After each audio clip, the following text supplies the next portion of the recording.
Hello everyone, and welcome back to my channel. For this week's video, I wanted to do one on misanthropy, which is basically the hatred of people and humankind. This is something that I've dealt with for a lot of my life and have only recently overcome, but I'll get into my personal experience towards the end of the video. In this video, I'm going to talk about what causes misanthropy, the psychological profile of a misanthrope, as well as how it's harmful not just to yourself, but to other people as well. And then at the end, I'm going to do a little analysis of Charles Bukowski, because I think he's kind of a good symbol in terms of a literary figure that kind of embodies a lot of misanthropic elements. Also, just because I really like Bukowski. So if any of that is of interest to you, just keep watching this video, you're in the right place. So the first thing I want to talk about is what causes misanthropy. I mean, it's caused by different things in different people, but there are a few general causes for it. I think the main reason for a lot of people is feeling alienated from the people around you. Whether you have social anxiety or you don't understand social norms very well, or if you just have such low self-esteem and low self-worth that you feel like a burden towards others and also feel anger at them because you feel like they don't understand you. A lot of hatred for humanity stems from not feeling understood and feeling alienated from other people. I think a reason why it's really common among introverts especially is because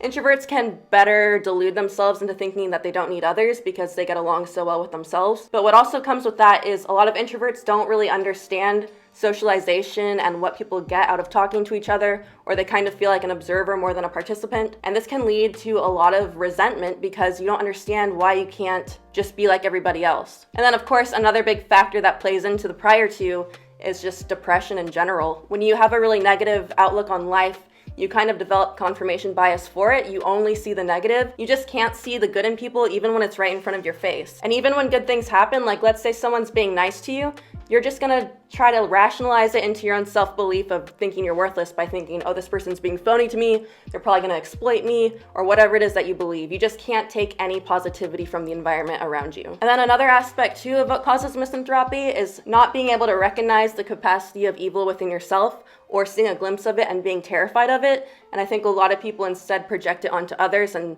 just see the evil in humanity. When you don't have a balanced view of yourself, the good and the bad parts of yourself, you can't have a balanced view of the world. I know I talk about that in like every single video, but it's true. And if you either, one, overly recognize your capacity for evil and neglect the good parts of yourself, you're gonna hate yourself, which a lot of misanthropes do.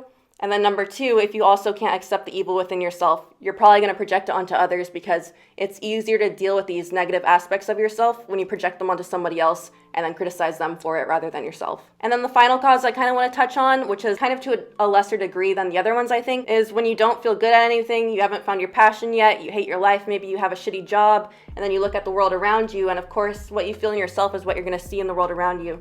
And you're just going to see just a society full of miserable people working at these shitty jobs. When your own life is kind of in hell, all you see around you is hell. And that's not a world that anyone wants to live in. It's just, it all around just seems bad. And then when it comes to personality traits and worldview of the misanthrope, number one, of course, they're bitter towards people. Even when they feel like they're hiding it, you can normally tell if someone really hates you or hates people, and no one really wants to be around people who hate them unless you're kind of fucked up in the head and you like that. And so basically misanthropes just kind of perpetuate their own suffering by attracting what they put out and not being able to find people who have joy in life and can teach them joy in life because all they do is just put out negativity. And this view of the world, in my opinion, is like totally delusional. And of course, I'm somebody who has had this view that all of humankind is evil and should be destroyed. And one way that I think this delusion can be pretty clearly illustrated is with the recent phenomenon of incels. Incels basically form a hatred of the world based on their own perceived rejections, like whether they are really rejected by everyone in their real lives or not. They feel like the world rejects them, whether it's women or just people in general. And they develop basically an entire science, like law and science based around how the world works that's totally separate from how it really is, but like they get hyper specific. For instance, you know, within the incel community, they basically believe all women are like shallow, that only the really alpha males who are like also stupid are the ones who are gonna get girls, that incels will always be losers, etc. And they go so far as to like count how many centimeters in someone's forehead makes them attractive or not, and try to blame their own shortcomings on all these weird external factors that it's almost like they kind of pull out of a hat. But the reason why this happens, and the reason that they're able to construct such an elaborate worldview that's like totally, you know, not really how things are, is because the entire philosophy that they've built for themselves and the entire narrative of the world that they've built for themselves is based off of their own low self-worth. They take it as a fact that number one, they're worthless, and number two, that they'll always be abandoned and rejected, and because for whatever maladaptive reason they don't want to give up these beliefs, they totally see the world through that lens. And they attribute all these strange qualities onto people around them, even strangers they don't know, because they're so determined to see themselves as always being the beta or always being losers or whatever it is that they think. And if you spend any time in incel communities, which I don't recommend doing, it's a really dark place, you can obviously tell that these people are very depressed. I assume that the friendships they have with each other aren't even fulfilling, because it's like when you're in the office and you like both bond over your hatred of somebody else, it's like, yeah, it feels really good at first, but there's not going to be a deep, fulfilling relationship from that. You know, you're just going to be bitching all the time. And when you're bitching all the time, life isn't that fun. And so within the incel community, when all your friends are based on the fact that you have low self-worth and that you believe like women are always going to reject you, number one, you stay in a negative environment. That's probably going to be really hard to break free of. But then number two, you have people egging you on to keep finding confirmation of the narrative that you've built up for yourself, because this is the world that you now share with others, even though it's totally like delusional. But this happens not just with incels, that's just a clear example. Like this happens with anyone who has like really bad depression or really bad anxiety. The way that you see the world is different. Like it's literally different from how things really are. And of course, the scary part about that is we never know if we have an accurate view of the world. It's kind of impossible to know, but that's for another video. But when you only see the negative, like it's pretty likely that that's a delusional belief. And to further highlight why this is delusional, I want to bring in a Nietzsche quote. "He who does not want to see the height of a man looks all the more sharply at what is low in him and in the foreground, and thereby betrays himself." And I know this quote is pretty self-explanatory, but it basically means that when you're only focusing on the negatives and you're only focusing on the evil within man, you ignore the entire like peaks of what mankind can be.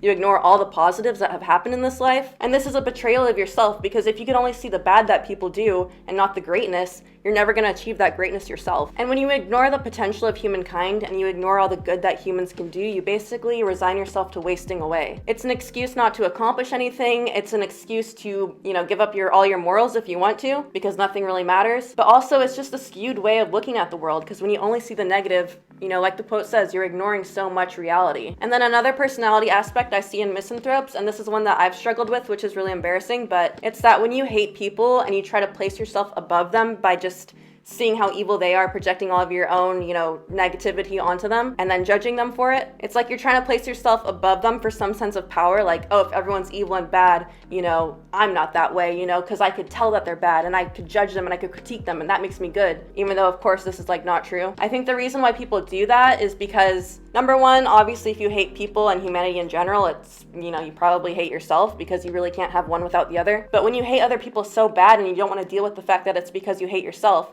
you try to put yourself above those other people, because if the reverse is true and those other people are actually better than you are, well then you're a burden and you're a strain on society and you might as well kill yourself. And when misanthropic people think more than they act, which a lot of them do, it's easy to feel like that condemning certain human behavior somehow aligns with our evolution as people, because you have to spot bad traits in order to overcome them. But when you're not taking action to actually change the world around you and you're just thinking it, all that leads to is self-righteousness, which leads to blindness and suffering and being unable to ever have an accurate picture of yourself and the world around you. So the next section is going to be on why misanthropy is harmful to yourself and to the world around you. So one of the biggest reasons why misanthropy is harmful, despite the fact that it's just a really negative way to live your life, is the fact that as human creatures, we're dialogical, which means that we learn about ourselves through conversing with others and through others knowing us and recognizing us and us recognizing them back. I mean, everybody kind of knows this from a scientific standpoint, that we are social creatures. Humans evolved to be social creatures. We need to look out for each other in order to advance as a species. But when you have such a fixed negative view of the world and of other people, and especially when you hate other people, it's impossible for you to allow outside opinions into your life.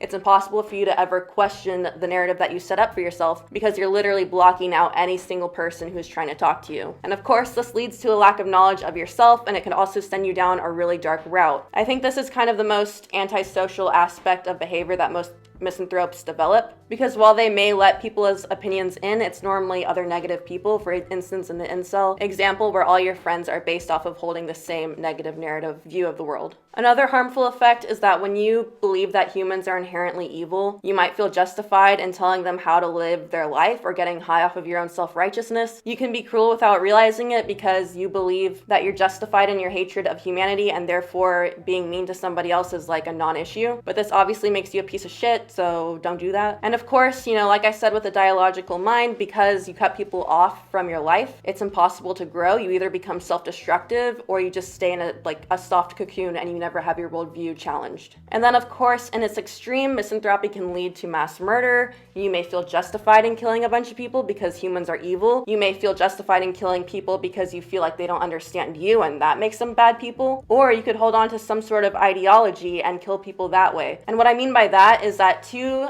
outcomes that sometimes happen for misanthropes. Number one is that they withdraw from the world and just be completely alone, or they might cling on to an ideology to displace their fear of the world. When people are really uncertain about the world around them, about the evil in humanity, about the ambiguousness of good and evil, it's easy to displace those fears with a really strong ethical law or some sort of ideology that you could cling to that, just like you have the negative view that can't be changed, you cling to this ideology no matter what criticisms are made against it, because it's the one thing that you feel like is giving you meaning in life, or it's something that you feel puts you above other people. And an example of this is religious extremists who do suicide bombings. They're able to justify killing a bunch of people based on the fact that humans are evil and that they need to be saved by this religion and so on and so forth. But also morality and ethics play a role in misanthropy in some other ways. I think a clear example of this is antinatalism, which if you're not aware of the antinatalist movement, it's basically people who say it's morally reprehensible to have children. That's a horrible thing to do. You're just bringing suffering onto humans and you're bringing suffering onto the environment. And number one, I get the whole not wanting to have a kid because you don't want them to live a life of pain and suffering, because there's a shitload of pain and suffering in the world. And if you know more of that than you know the good times, then yeah, you see human life as like a horrible thing and you wouldn't wish it upon an innocent child. But the other aspect of it is the environmental aspect, where basically these people believe that the planet's health matters more than the people living on it, that humans are a pest of the earth, that we're destroying it and therefore we deserve to die, which I used to kind of believe the same thing, but if you think about it, it's really antithetical to evolution and our human species. Not saying I sound like such an evolutionist, but it really does play a factor into how we live our lives. And I think it's important to take care of the environment. Obviously, we can't live in a polluted world, but putting the health of the environment above the health of us as a species, to me, is really misanthropic and also totally goes against evolution. What, just decimate the species? It makes no sense. The planet will be fine when we're gone, let's try to preserve the environment so that way we could continue having people and having human life, not just destroy all of human life for the sake of the environment. That's kind of how I believe it, but obviously I used to believe the other thing too, which I'll get into very soon. But basically, my experience with misanthropy, I've always struggled with my mental health. I've kind of talked about this on my channel. I've always sort of had a negative view of the world, and the more my anxiety worsened, and especially my social anxiety, the worse that this got. But what really tipped me over was when I was maybe 15 or 16, and I started learning about, capitalism and putting profits over people and environmental destruction and just all the horrible things going on in the world. And it felt so absolutely crushing. And it was like the evil of humankind is just, it's so apparent. We literally had Hitler and a Holocaust. It's clear that humans can be so evil and horrible and destructive. And when you mix that with already having a negative view of yourself and the world, how can you not hate people? How can you not hate humanity because of that? And so that's why I always told myself that if I had a button to destroy all of humanity, I would press it every single time, because I just hated how horrible we were as a species. And of course, as I've mentioned throughout the video, being misanthropic, I was very judgmental of others. I assumed other people were bad people just because they didn't do exactly what I believed that they should. And I also got kind of preachy towards others about how they should live their life, because for whatever reason I thought I had the moral high ground. But recently that's changed, and I'm going to explain how. So basically, I have a video where I talk about spending 4 months alone, where I kind of deal with my own mental demons. But a while after that happened, I read this book called, I don't know what the book's called. It's a collection of essays and speeches by Carl Rogers, a psychologist. And one of the things he talks about in that book, and he kind of demonstrates through a sort of dialogue he has with a client, is basically a pretty strong argument against the idea that humans are inherently evil, which I've always believed. Basically, we've all kind of heard about Freud's id and ego, and how id is like the destructive, terrible, selfish parts of ourselves that lie beneath the surface, and ego is the way that we actually act in the world. And the view of this, you could kind of gather is that at our core, we're really terrible, evil people with all these weird self-interests, and generally are pretty destructive unless we consciously act separately from that. But then on the other side of the spectrum in terms of psychology is Abraham Maslow, who talks about, the pyramid of self-actualization or whatever, and how when basic needs are met and esteem needs are met and love is met, people become pro-social and they become self-actualized, and it's a really good thing. But basically Carl Rogers' view, and my view that, he's kind of convinced me of, is that there's pretty strong evidence that we are are at our core good people, or at least want to be good people. Number one, like I said, we are a social creature. Like, pro-social activities are kind of ingrained in our DNA. But what he illustrates in his book is the fact that we want to be rid of these selfish, bad desires of our id. The fact that we want that to be gone is proof that beneath it, we are a good person. The client he talks to has a negative, judgmental view of people, and the more she gets to know herself, she realizes more and more that she hates feeling that way. She doesn't want to feel that way. She doesn't want to hate people. She doesn't want to be judgmental. She doesn't want all this negativity that comes with it and all the suffering that she experiences because of it. She wants to be rid of it, even though she's so strongly attached to that as to being who she truly was. And the fact that at our core, we want to be rid of our suffering, and we want to be rid of the ways that we mistreat people, and we want to be rid of this toxic environment we create ourselves, is pretty good evidence that, beneath all of our neuroses, we are generally good people. We are kind of designed to get along with others and to make the world better. Because when we don't do that, we don't feel good. And then the other thing that's happened to me that I still struggle with but has gotten better is finding congruence with who I am on the inside with my social self. Because as I dealt with my own negativity and toxic habits, and I went to therapy and all of that, and I started to like myself more, I wanted to, embrace the good parts of myself that I could share with others by acting more in self-interest of who I was, or at least the good part of who I am. And this is something I struggle with all the time, especially because I'm such an anxious person. A lot of the times my outward expressions when I talk to people in my real life are very different from how I feel on the inside. But I think the more congruency you can have with that, the better you are in terms of making friends, feeling less alienated and alone, and also finding people who just genuinely like you because they will gravitate towards you. But of course, when at your core you're negative and incel-y, even when you express that, it's not going to be very well received. So it's not the full picture of how to fix this, and I don't know if my little anecdote really helped anybody, but those are a couple things that have helped me along this trajectory of liking people. I can't say I'm fully there, but I have improved tremendously, and I generally honestly do kind of like people. I don't like negative behaviors in people. I don't like, opinions that I think are really wrong. I'm still a human being, but in general, beneath all of that, I feel like I have more benefit of the doubt for people now. And I think in general, most people want the same thing, which is to be happy, to be healthy, to be secure, and to have loving relationships, and just to see all the cool things that humans can do. So basically, to continue on with solutions, I want to stress again, it makes total sense to hate humanity. There's so much evil in the world, but you could still love humanity and loathe individual or mass action. You could still loathe the Holocaust. You could still loathe horrible aspects of people, power-hungry people, people who abuse others. You can loathe those aspects of people while still caring about humanity and humankind beneath that. And I think this is a healthier and more productive way to view the world, because then you could actually understand where someone's coming from, and you could better kind of disassemble why they do that and try to get them to change in a way that's not so condescending. Because I think we've all experienced arguing with someone. If you're arguing to be right, or you're arguing because you're so emotionally triggered by whatever they said and you're just trying to get them to change their view, but you're coming to it from aggression and hatred, that person's never gonna listen to you.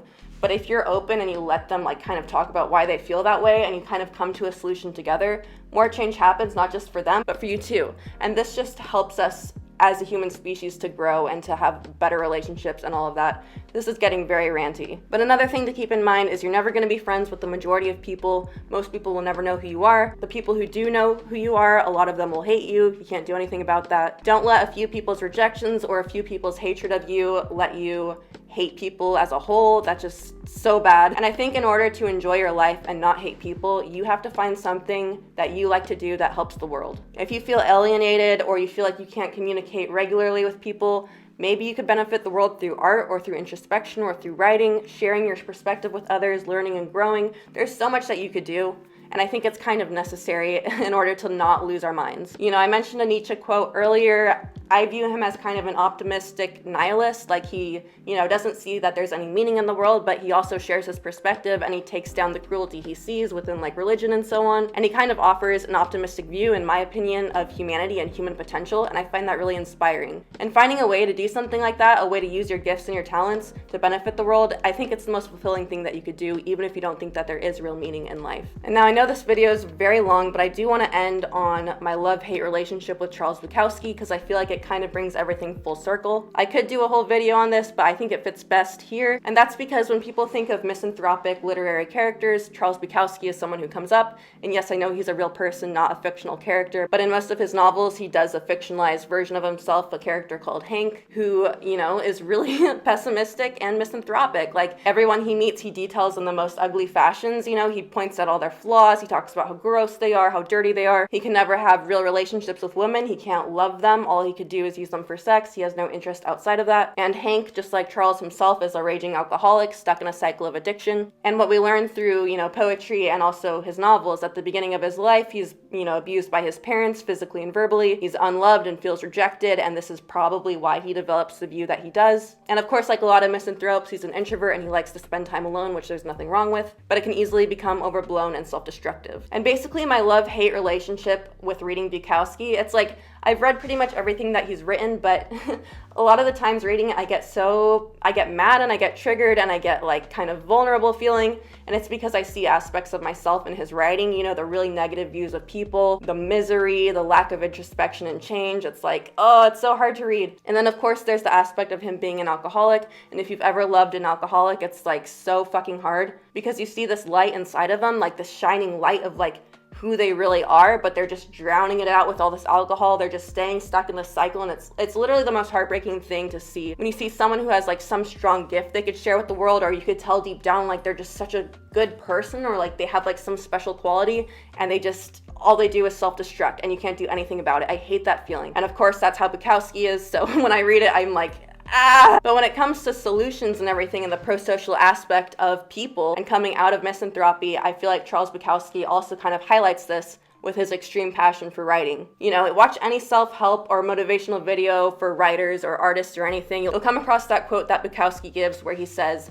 you know, if writing is in you, it's all you could do. All you could do is write. There's no question about it. It just comes out of you. You have no control over it. And he's extremely passionate about writing. He does it throughout his entire life. That's why it's so great to have this documentation of this person. I think, you know, his writing is very talented. I mean, I'm not gonna gush or whatever, but I really like him. And I really like his poetry especially. But I think the reason that he's so passionate about writing and why he indulges in it so much is because it's pro-social behavior, and it's the only pro-social behavior he allows himself to have. Because as you read throughout his books, especially in the book Women, his character struggles to form deep relationships. He seems disinterested in it.